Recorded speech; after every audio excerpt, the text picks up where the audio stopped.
What is up, guys? James Carter TV coming to you hooded as if I'm a Jedi warrior, because this hood came up and it's staying up after the Tennessee Titans got blown the hell out by the Miami Dolphins. And it's just a commemoration. It's a celebration. It's a funeral. It's whatever you want to call it. This is the end. You know, the season's over. It's over.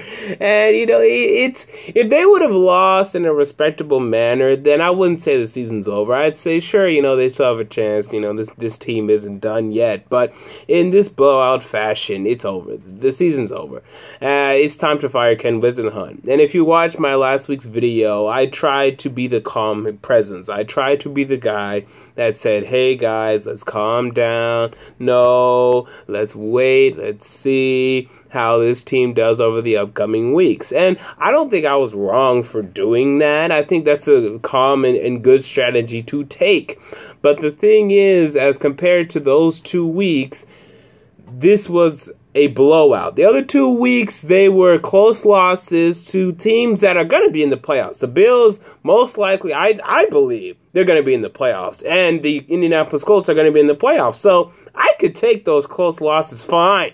But getting blown out to the Miami Dolphins, to the interim coach Dan Campbell, and the manner and fashion in which the Tennessee Titans did, it's the end. It's over. This season is over. It's time to fire Ken Whisenhunt. This team is unprepared. This team is unmotivated. This team is not living up to the potential of which it has. And not only Ken Whisenhunt, but it's time to fire Russell Westbrook as well. Not that I really don't believe that the roster is bad. You know, people like to point at it and say, well, we still have needs at cornerback and linebacker, and I don't look at that, because even the Packers, the Patriots, the Seahawks, they all have roster holes. Your roster is never going to be perfect from top to bottom. That's not the issue. The issue is that when you have such a glaring hole that this offensive line is, and you haven't fixed it for the amount of time you've been here, and we have a lack of depth at each and every position, then I look at you and I say, okay, it's time for you to go. And plus, this is your second head coach you've been with. We're going to get another head coach in here. You can't have him be in here with a third head coach within the past 3 years. That's ridiculous. You can't allow that. So just for that reason, and the other reason I stated, you have to get rid of the general manager, Russell Webster, as well. But Ken Whisenhunt, it's definitely time for him to go. You know, his play calling is getting repetitive. Teams are catching up on it real quick. The little slants, play action fake that the Titans have been running game after game after game. Guess what? Rashad Jones knew it was coming. He picked it off for a pick six.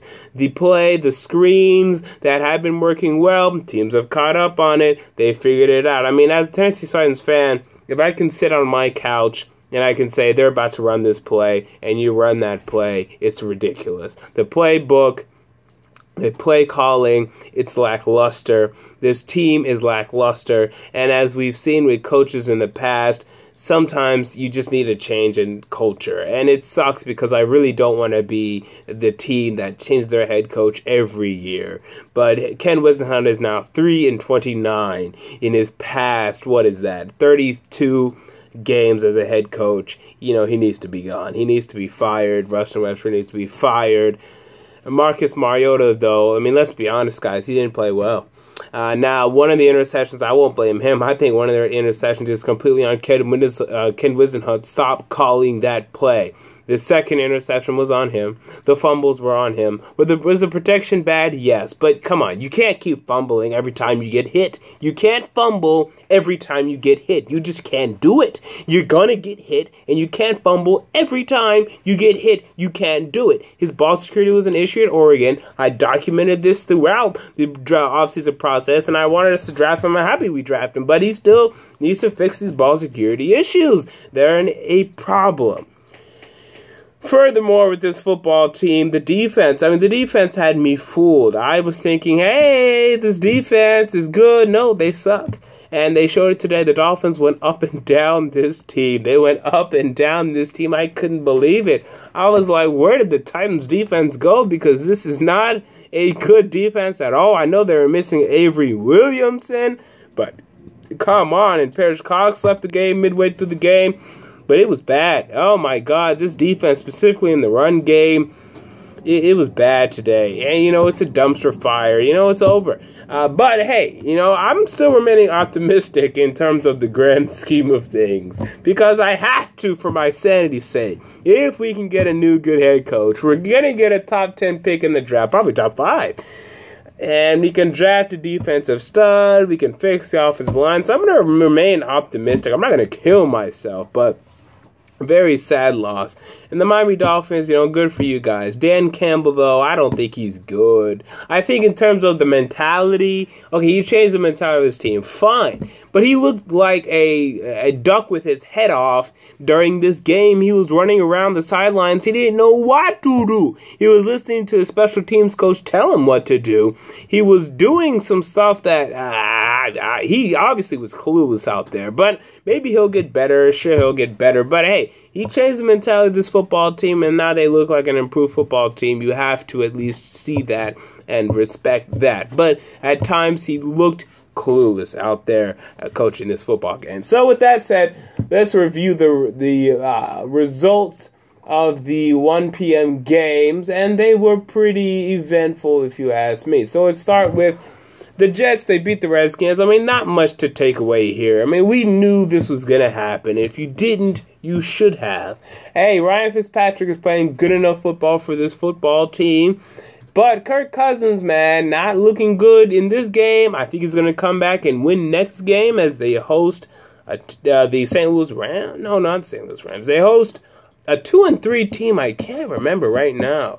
I'll check that in a second. So, anyway, the Washington Redskins, I think they'll win next week. But Kirk Cousins did not look very good today. That has to be slightly concerning.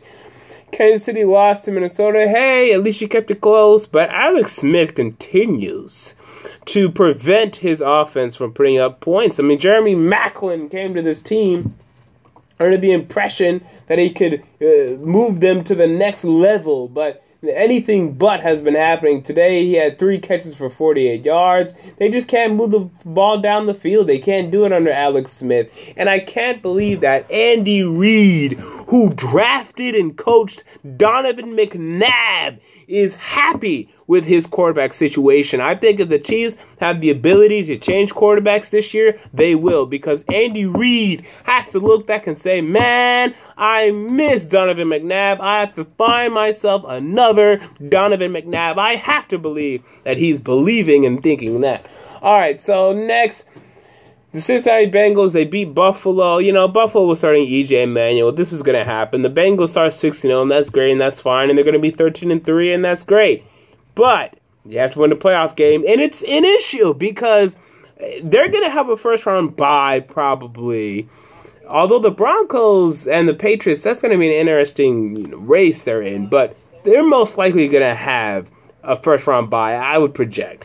So, is it unheard for a first-round bye to lose, a team with a first-round bye to lose? No. The Green Bay Packers that were 15-1 did it. The Denver Broncos that were 13-3 did it. You can lose in the second round coming off a first-round bye all the time. So excuse me before I completely jump into the Bengals pool, especially when the Steelers are probably going to be that 5th seed wild card. They're probably going to beat the 4th seed Indianapolis Colts, and then you have the Steelers possibly going to Cincinnati, and that's troublesome there. So you need to consider this before you jump onto the Bengals bandwagon. All right, so anyway, next we have the Pittsburgh Steelers. They beat the Arizona Cardinals. Wow, especially after Michael Vick got injured. The Arizona Cardinals are shooting themselves in the foot. They should have been a 13-3 football team.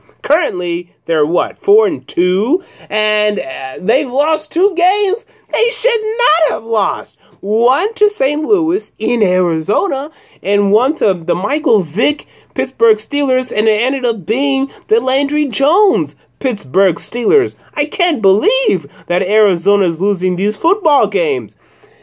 Now you have Seattle, who I believe is going to win today, and they're once again, I think, going to win the division. You can't keep losing these games, Arizona. You can't keep losing. You can beat up on the bad teams all you want, but you're coming here, you're going to Pittsburgh, and you're losing this football game? You were supposed to be 13-3. You were supposed to be 13-3. Now you'll be lucky to be 12-4, and I'm projecting 11-5. All right, next we have the Denver Broncos. They escaped with a victory against the Cleveland Browns. Peyton Manning's bad, and it's a shame because he's a legend. He's great. He's number 3 on my all-time quarterback list. But he's bad, and he's just lofting passes out there, and I understand that he's physically limited, but now he's just making poor decisions as well, and then whenever he throws the ball out there, it'll be in the air for 45 seconds, and sooner or later a defensive back will be able to run under it and pick it off. He's bad, and it's a shame, but they're going to keep winning games. I have them going to the Super Bowl. I'll stick with that for now, and just because their defense is really, really good. All right, so next, the Detroit Lions, they beat the Chicago Bears. I knew this was going to be a shootout. I had the Bears winning 31-28. It was even worse than that. Final score was 37-34. Matthew Stafford said, hey, I'm still a franchise quarterback, or at least he looks like he is. I just thought, hey, I don't know who's going to make the play to win the game, so I'm just going to trust the Bears more with it, and they nearly did, as the Detroit Lions at the end of regulation let the Bears have 3 consecutive plays, boom, boom, boom, to go down the field. So undisciplined the Detroit Lions were, but at the end of the day, Matthew Stafford threw it up to Calvin Johnson, and Calvin Johnson came down with it. I don't know why this isn't the Lions' offense. It was our offense in 2011. It was our offense in 2012. But ever since Jim Caldwell has come, they're not throwing the ball up to Calvin Johnson. Hey, Jim Caldwell, throw the ball up to Calvin Johnson, and he'll come down with it. All right, and finally, we have the Houston Texans beating the Jacksonville Jaguars. Now, I said the Jaguars were going to win this game. I said that people were idiots for picking the Houston Texans to win this game. Who's the idiot now? I'm going to kill the Jacksonville Jaguars right now. I can't believe how bad this football team is, and I'm so sick and tired of their bullshit, honestly. And I should love how bad the Jaguars are. I'm a Tennessee Titans fan, but I'm so sick, especially when you're hearing Jaguar fans predict 7 wins? And all these analysts and media experts saying the Jaguars are in the up and up. The Jaguars are in the up and up. Name me a player in their secondary. You can't. Name me a player in their linebacking core not named Paul Posluszny. You can, because their defense is bad. Their first-round pick got injured. All they have